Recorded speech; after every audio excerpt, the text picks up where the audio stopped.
Hey, what's up guys? Welcome back to Mirmi Studio. நான் திலீபன் ராமகிருஷ்ணன். இன்னைக்கு ஒரு இன்ட்ரெஸ்டிங்கான ஒரு டாபிக் பார்க்க போகிறோம். Anamorphic lenses.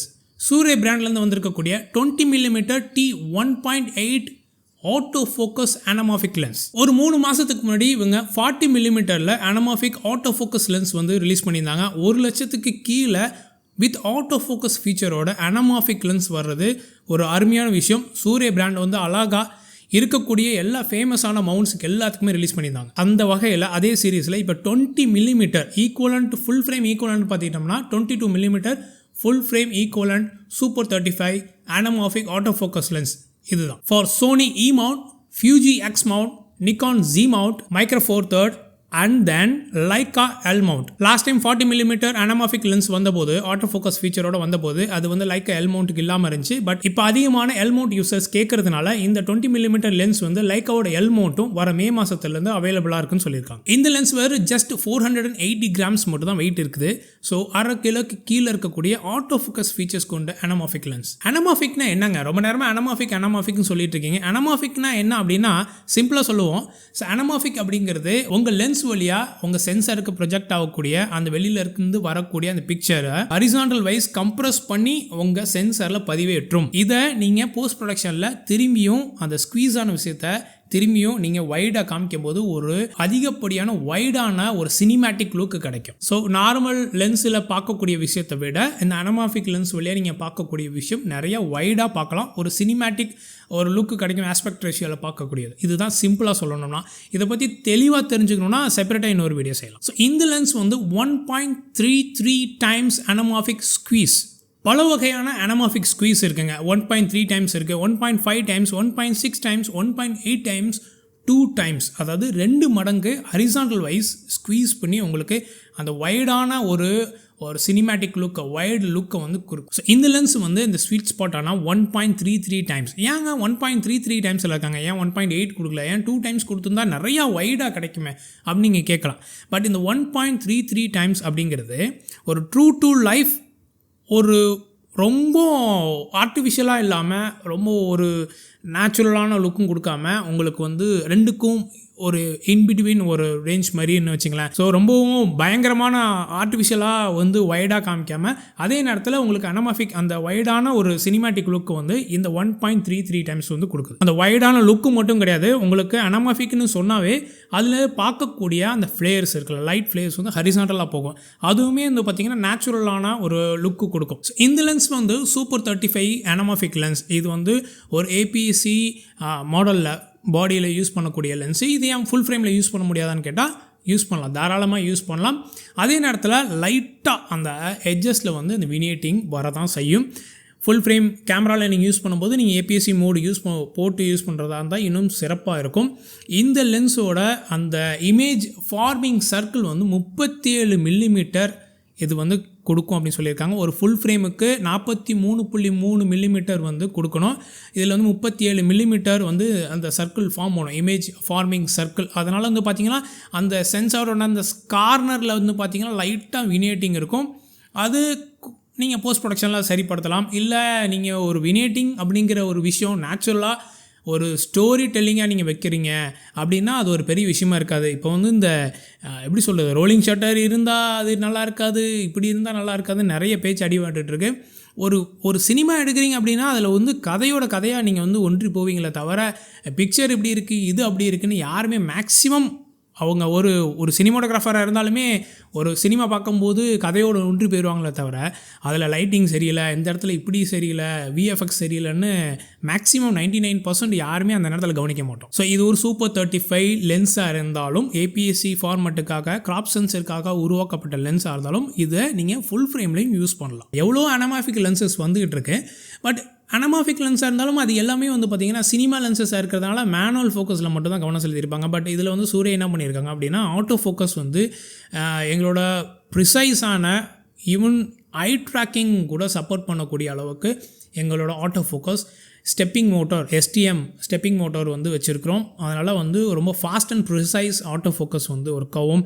உங்கள் கேமராவில் இருக்கக்கூடிய ஐ ட்ராக்கிங் ஐ ஆட்டோ ஃபோக்கஸோடு சேர்ந்து உங்களுக்கு நார்மல் லென்ஸ் ஸ்பெரிக்கல் லென்ஸ் எந்த வகையில் வந்து வேகமாக கொடுக்குதோ அதே வகையில் எங்கள் லென்ஸ் வந்து தாராளமாக கொடுக்கும் அப்படின்னு சொல்லியிருக்காங்க. அதெல்லாம் ஒரு சூப்பரான ஒரு விஷயங்க. இப்போ வந்து சினிமா எடுக்கக்கூடிய அந்த ஒரு விஷயம் வந்து ஆட்டோ ஃபோக்கஸ் விஷயத்தினால ஒரு பயங்கரமான ஒரு போக்கில் போய்கிட்டு இருக்கு. ஏன்னா ரொம்ப நிறையா வேலைகளை சுலபமாக்கிக்கிட்டு இருக்கு, நிறையா விஷுவலான ஒரு இன்ட்ரெஸ்ட்டையும் க்ரியேட் பண்ணிக்கிட்டு இருக்கு. ஸோ இந்த சூரே பிராண்டில் இருக்கக்கூடிய இந்த லென்ஸ் வந்து 2 வகையான ஃப்ளேயர்ஸில் வருதுங்க.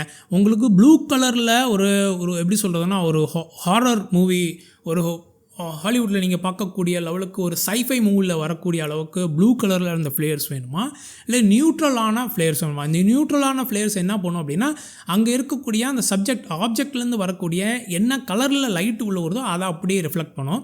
ப்ளூ ஃப்ளேயர்ஸ் வந்து என்ன கலரில் வந்தாலும் அது ப்ளூ கலரில் மட்டும் தான் உங்களுக்கு ஃப்ளேயர்ஸ் கொடுக்கும். இதில் வந்து 2 வகையான இது வருது மாடல். உங்களுக்கு ப்ளூ ஃப்ளேயர்ஸ் வேணும்னா ப்ளூ கலர் ஃப்ளேயர்ஸ் கொடுக்கக்கூடிய மாடல் வாங்கிக்கலாம். நியூட்ரல் ஃப்ளேயர்ஸ் வேணும்னா நியூட்ரல் கலரில் நீங்கள் வாங்கிக்கலாம். ஸோ வெளியில் பாடியில் எக்ஸ்டீரியராக நம்ம பார்க்க போனோம்னா உங்களுக்கு 2 ரிங் இருக்குது. ஒன்று வந்து ஃபோக்கஸிங் ரிங், இன்னொன்று அப்பச்சர் ரிங். இந்த அப்பச்சர் ரிங் வந்து நீங்கள் ஆட்டோவில் வச்சுக்கலாம். அது இல்லாமல் மேனுவலாகவும் நீங்கள் T1.8லேருந்து மேக்ஸிமம் ஷார்பஸ்ட் அப்பச்சர் T22 வரைக்கும் நீங்கள் போகலாம். ஸோ இதெல்லாம் சினிமா லென்சஸ்னால இந்த focus rings and aperture ring எல்லாமே ஈவன் 40 மில்லிமீட்டரோட சேர்த்து வச்சு நீங்கள் பார்க்கும்போதும் ஒரே ஈவனான பொசிஷனில் தான் இருக்கும். பிகாஸ் முன்னாடி நிறைய வாட்டி சொல்லியிருக்கோம், கேமரா ரிக்கில் நீங்கள் யூஸ் பண்ணுறீங்க, ஃபோக்கஸ் மோட்டர்ஸ் அந்த மாதிரி நீங்கள் யூஸ் பண்ணுறீங்க, அப்பச்சர் சேஞ்ச் பண்ணுறதுக்காக மோட்டர்ஸ்லாம் யூஸ் பண்ணுறீங்க அப்படின்னா ஈஸியான ஒரு பொசிஷனுக்காக இது வச்சுருக்காங்க. இது ஒரு வெயிட் நம்ம முன்னாடியே சொன்னோம் 480 கிராம்ஸ், மினிமம் 480 கிராம்ஸ். இது மாடல் டு மாடல், அதாவது மவுண்ட் டு மவுண்ட் சேஞ்ச் ஆகும். ஸோ மவுண்ட் ஒரு வெயிட்டாக இருக்கும், ஃபியூஜியோட எக்ஸ் மவுண்ட் ஒரு வெயிட்டாக இருக்கும், நிக்கான் ஜி மவுண்ட் ஒரு வெயிட்டாக இருக்கும். ஸோ ஒரு மவுண்ட் ஒரு வெயிட் மேக்ஸிமம் 510 கிராம்ஸ் வரைக்கும் போகுதுன்னு நினைக்கிறேன். மினிமம் வெயிட் வந்து 480 கிராம்ஸ். அப்படியே எக்ஸ்டீரியர் பற்றி பேசிகிட்டு இருந்தோம். எக்ஸ்டீரியரில் இன்னொரு விஷயம் சொல்லலாம்னா 3 பட்டன்ஸ் கொடுத்துருக்காங்க. 2 ஸ்விட்ச், ஒரு பட்டன்னு சொல்லணும். ஆக்சுவலாக இந்த ஒரு ஸ்விட்ச் என்ன வந்து manual focus auto focus change பண்ணிக்கிறதுக்காக ஒரு ஸ்விட்ச், இன்னொரு ஸ்விட்ச் வந்து கிளிக் ஆன் அண்ட் ஆஃப். அதாவது அப்பச்சர் வந்து உங்களுக்கு கிளிக் ஆர் டீ கிளிக்கில் வேணுமா, கடக்குன்னு சவுண்டு வருமா, இல்லை ஸ்மூத்தாக வந்து சேஞ்ச் ஆகணுமா அந்த ரிங் அப்படிங்கிறதுக்கான கிளிக் ஆன் அண்ட் ஆஃப் ஸ்விட்ச் ஒன்று வச்சுருக்காங்க. இன்னொன்று வந்து பட்டன் வந்து AF லாக் பட்டன். ஸோ எல்லா லென்ஸுக்குமே ஒரு மினிமம் ஃபோக்கஸிங் டிஸ்டன்ஸ் இருக்கும். இந்த லென்ஸுக்கு மினிமம் ஃபோக்கஸிங் டிஸ்டன்ஸ்னு வச்சுக்கிட்டோம்னா 0.4 மீட்டர்ஸ்னு சொல்கிறாங்க. 0.4 மீட்டர்ஸ்னால் ஆல்மோஸ்ட் ஒரு 16 இன்ச்சுன்னு வச்சுக்கலாம். 16 இன்ச்சுங்கிறது இவ்வளோ தூரம்னு வச்சிங்களேன். இவ்வளோ தூரம் நீங்கள் மினிமம் அந்த சப்ஜெக்ட் பக்கத்தில் உங்கள் கேமரா லென்ஸ் எடுத்துகிட்டு போகலாம். மற்றபடி ஆப்டிக்கல் வைஸ் நம்ம பேச போனோம்னா இதில் மொத்தமாக 16 எலமெண்ட்ஸ் 12 குரூப்பாக பிரித்து வச்சுருக்காங்க. மொத்தமாக ஒரு ஆஸ்பெரிக்கல் லென்ஸ் யூஸ் பண்ணியிருக்காங்க, 5 சிலிண்ட்ரிக்கல் லென்ஸ் யூஸ் பண்ணியிருக்காங்க. இல்லை நம்ம முன்னாடியே சொல்கிற மாதிரி சூரிய பிராண்டை பொறுத்த வரைக்கும் அவங்க வந்து ஒரு 8K ரெசல்யூஷனை கொடுக்கணும் அப்படின்னு மைண்டில் வச்சு அவங்களோட எல்லா லென்சஸுமே ப்ரொடக்ஷனில் இருக்கக்கூடியது. ஸோ அதில் அவங்க வந்து பார்த்திங்கன்னா ED லென்சஸ்ன்னு சொல்லுவாங்க, extra low dispersion lenses classes use பண்ணுவாங்க. ஹை HRIன்னு சொல்லுவாங்க, ஹை ரிஃப்ராக்டிவ் இண்டெக்ஸ் கிளாஸஸ்லாம் யூஸ் பண்ணுவாங்க. இதனால என்ன ஆகுனா அந்த ஃப்ளேர்ஸ் வருது, கோஸ்டிங் வருது, குரோமேட்டிக் அப்ரேஷன்ஸை கண்ட்ரோல் பண்ணுற விஷயம், அந்த மாதிரி விஷயத்தெல்லாம் நல்லாவே கண்ட்ரோல் பண்ணி ஒரு கிறிஸ்டல் கிளியர் பிக்சர் வந்து தரக்கூடிய அளவுக்கு அவங்களோட எல்லா லென்சஸுமே க்ரியேட் பண்ணியிருக்காங்க. ஈவன் விஷன் ப்ரைம்ஸாக இருக்கட்டும், நைட் வாக்கர்ஸாக இருக்கட்டும், எல்லா லென்சஸுமே அந்த எப்படி சொல்கிறதுனா குவாலிட்டி வைஸ் வந்து இன்க்ரீஸ் பண்ணி தான் அவங்க தயாரிச்சிட்ருக்காங்க. ஸோ ஃப்ரண்ட் எலமெண்ட் அந்த ஃப்ரண்ட் ஃபில்டர் த்ரெட் பார்த்துக்கிட்டோம்னா 77 மில்லிமீட்டர் ஃபில்டர் த்ரெட். ஸோ இந்த சீரீஸில் வரக்கூடிய எல்லாமே 77 மில்லிமீட்டரில் தான் இருக்குது.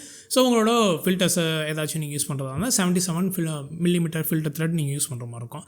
அலுமினியம் அலாயில் வரக்கூடிய இந்த பாடி வந்து ஒரு வெதர் ரெசிஸ்டன்ட், அதாவது டஸ்ட் அண்ட் ஸ்ப்ளாஷ் ப்ரூஃப்னு சொல்லியிருக்காங்க. ஒரு சீலன் கொடுத்துருக்காங்க பேக் சைடில். அதே பேக் சைடில் வந்து பார்த்திங்கன்னா டைப் சிக்கான ஒரு ஃபர்மர் அப்டேட் ஸ்லாட் ஒன்று கொடுத்துருக்காங்க. டைப் சி கனெக்ட் பண்ணி உங்கள் பிசியில் நீங்கள் டேரெக்டாக போட்டு ஃபர்மர் அப்டேட் பண்ணிக்கலாம். இந்த லென்ஸோட எக்ஸ்டீரியர் இன்டீரியர் இதோட பில்ட் குவாலிட்டி எப்படி இருக்குது அப்படிங்கிறத மட்டும் தான் பார்த்து பேச முடியும்.